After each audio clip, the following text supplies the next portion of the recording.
बिस्मिल्लाहिर्रहमानिर्रहीम। शुरू करता हूँ अल्लाह के पाक नाम से जो बहुत बड़ा मेहरबान नहायत रहने वाला है। दोस्तों, बहनों, भाइयों, बुजुर्गों, अस्सलाम वालेकुम वरहमतुल्लाहि वबरकातुहू। तारीख़ इस्लाम में हज़रत खालिद बिन वलीद अल्लाह की तलवार की दास्तान जारी है और उसकी 199 नंबर किस्त आपके सामने हम बयान कर रहे हैं। तो दोस्तों, मैदान जंग है। हम कल बात कर रहे थे, दोनों फौजों की नफरी उनके सामने थी और औरतों ने अपने आप को जंग में कूद पड़ने के लिए भी तैयार कर लिया था। मुसलमान औरतों ने, वहां तो हर मुसलमान औरत में अपने मर्दों जैसा जज्बा था, लेकिन इनमें चंद एक औरतें गैर मामूली जज्बे वाली थी। इनमें एक खातून हिंद और दूसरी खौला बिन्त अजवर खास तौर पर काबिल जिक्र है। हिंद का पहले जिक्र हम कर चुके हैं, जो अबू सुफियान रजी अल्लाह ताला अन्हु की बीवी थी। इस्लाम को कबूल करने से पहले जंग ओहद में उन्होंने अपने कबीले का हौसला बढ़ाने के लिए मैदान जंग में गीत गाए थे। ये गीत रज़मिया नहीं थे और बाकायदा जंगी तराने भी नहीं थे। इन गीतों में अपने आदमी की मर्दानगी को उभारा गया था और कुछ इस किस्म के अल्फाज थे कि तुम हार गए तो तुम्हारी बीवियां तुम्हें अपने जिस्मों को हाथ भी नहीं लगाने देंगी। हिंद का चचा इस लड़ाई में हमजा रज़ी अल्लाह ताला के हाथों मारा गया, तो हिंद ने मशहूर बर्छी बाज वैशी को हमजा के कत्ल के लिए कहा और इसे इनाम और पेश किया था। वैशी की फेंकी हुई बर्छी कभी खता नहीं गई थी। इसने मैदान जंग में हजरत हमजा रजी अल्लाह ताला को ढूंढ निकाला और ताक कर बर्छी को भरे। बर्छी हजरत हमजा रजी अल्लाह ताला के पेट में उतर गई थी और वो शहीद हो गए थे। कुछ अरसे बाद अबू सुफियान रजी अल्लाह ताला ने और हिंद ने इस्लाम कबूल कर लिया था और अब इस औरत का वही जोश खरोश और जज्बा इस्लाम की सरबुलंदी की खातिर लड़ी जाने वाली जंगों में काम आ रहा था। इनका बेटा यजीद बिन अबू सुफियान इस्लामी लश्कर में सलार था। दूसरी नामवर खातून खौला बिन्त अजवर जो जर्रार बिन अजवर की बहन थी। जर्रार का बहुत जिक्र हम कर चुके हैं, जो खुद जरा और कमीज उतार कर लड़ा करते थे। इस गैर मामूली दलेरी की वजह से जरार रूमी में नंगा होकर कैर और गजब से लड़ने वाले के नाम से मशहूर हो गए थे। 2 साल पहले हजरत जर्रार रज़ी अल्लाह ताला अन्हु एक मार्के में रूमी की सफ में इतनी दूर चले गए थे कि बहुत से रूमियों ने इन्हें घेर लिया और जिंदा पकड़ लिया था। जर्रार रूमियों के लिए बहुत अहम शिकार थे। कोई सोच भी नहीं सकता था कि रूमी इन्हें जिंदा छोड़ देंगे और ये भी कोई सोच नहीं सकता था कि जर्रार की बहन हजरत खौला इन्हें छुड़ा कर ले आएंगी। पहली तफसील हम बयान कर चुके हैं कि खौला एक मार्के में चेहरे पर नकाब और सर पर सब्ज अमामा रखकर रूमियों की सफ पर टूट पड़ी थी। वो हजरत खालिद बिन वलीद के करीब से गुजरकर आगे गई थी। हजरत खालिद बिन वलीद इन्हें अपना कोई मुजाहिद समझ रहे थे। उन्होंने आखिर इन्हें अपने पास बुलाया तो इन्हें पता चला कि ये कोई आदमी नहीं बल्कि एक औरत है और जरार बिन अजवर की बहन है। ये इतला मिल गई कि रूमी जरार को पांजोलाना करके फलां तरफ ले जा रहे हैं। रूमियों की तादाद खासी ज्यादा थी। राफा बिन अम्मेरा को 100 सवार देकर हजरत खालिद बिन वलीद ने जरार को छुड़ा लाने को भेजा तो खौला भी पीछे पीछे चली गई। हजरत खालिद बिन वलीद को इनके जाने का इल्म नहीं था। जब वो राफा बिन अम्मेरा के सवारों से जा मिली तो राफा ने भी इन्हें रोका था, लेकिन खौला रुकी नहीं थी। उन्होंने अपने भाई को आजाद कराने के लिए रूमियों पर हमला किया तो मर्दों को हैरान कर दिया था। इस तरह जान की बाजी लगाकर हजरत जर्रार रूमियों से छुड़ा लिया और फिर अपने साथ ले आई थी। इनके वो अल्फाज जो उन्होंने जर्रार को गले लगा कहे थे, तारीख में महफूज है। मेरे अजीज भाई, मेरे दिल की तपश देख किस तरह तेरे फराक में जल रहा है।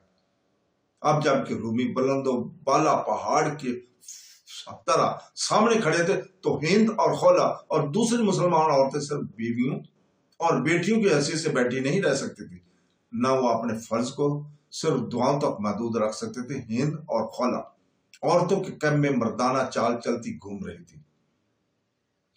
वो औरतों की लड़ाई के लिए तैयार कर रहे थे। दोनों ने यहां तक फैसला कर लिया था कि बच्चों वाली औरतों के पीछे फेंक कर आगे चली जाएंगी। रूमी सलार जर्जा ने हजरत खालिद बिन वलीद के हाथ पर इस्लाम कबूल कर लिया था और इसके साथ ही इनफरादी मुकाबले फिर शुरू हो गए। रूमी अपने सलार जर्जा की कमी की खफत यूं मटाने लगे कि वो अपने चुने हुए सलारों को इंफरादी मुकाबलों के लिए उतारते जा रहे थे। अमूमन 3-4 मुकाबले हुआ करते थे, लेकिन मुकाबलों को खत्म ही नहीं होने दिए रहे थे। इधर से कोई सलार, नायब सलार या कोई कमांडर सामने आकर रूमियों को ललकारता तो रूमी अपने किसी नामी ग्रामी तेगजन या पहलवान को आगे कर देते थे। तकरीबन हर मुकाबले में रूमी मारा गया या भाग गया।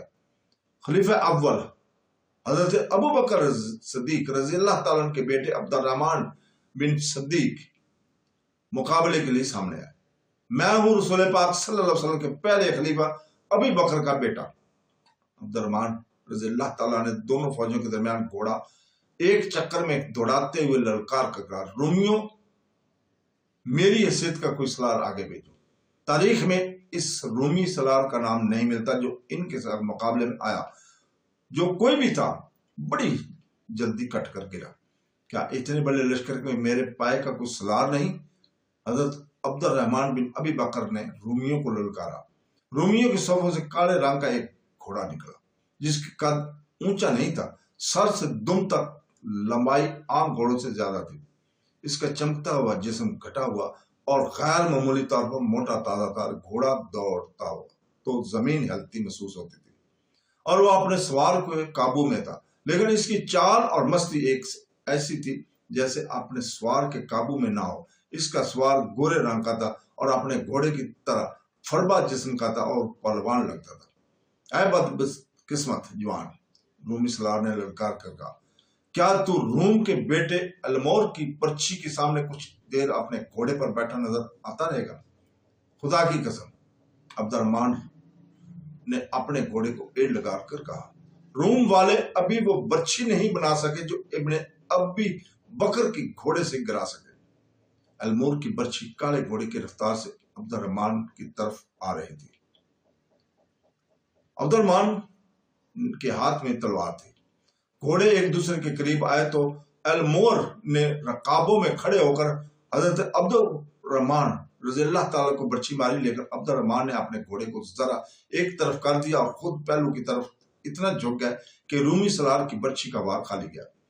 हजरत अब्दुर्रहमान रज़ी अल्लाह ताला ने वहीं से घोड़ा मोड़ा और बड़ी तेजी से अलमोर के पीछे गया। अलमोर अभी घोड़े को मोड़ रहा था। अब्दुर्रहमान की तलवार इसकी इस कलाई पर पड़ी जिस हाथ में इसने बर्छी पकड़ रखी थी। हाथ साफ कटकर बाजू से अलग हो गया। बर्छी इस हाथ समेत इसने इसे पकड़ रखा था, जमीन पर जा पड़ी। ये जख्म मामूली नहीं था। अलमोर बिलबुला उठा। अब्दुर्रहमान का घोड़ा इसके गिर्द दौड़ रहा था। अलमोर ने कटे हुए हाथ वाला बाजू ऊपर उठाया और इस टुंडमुंड बाजू से अव्वल अव्वल कर बहते हुए खून को देख रहा था कि अब्दुर्रहमान की तलवार इसके बगल में गहरी उतर गई। अलमोर ने घोड़े को एड़ लगाई और रुख अपने लश्कर की तरफ का लिया। वो अपने लश्कर तक न पहुंच पाया, रास्ते में ही गिर पड़ा। इसका काला घोड़ा अपने लश्कर तक पहुंच गया। अब्दुर्रहमान ने एक बार फिर रूमियों को ललकारा, लेकिन हजरत खालिद बिन वलीद ने पीछे बुला लिया। जरूरी नहीं था कि अब्दुर्रहमान हर मुकाबले जीत जाते।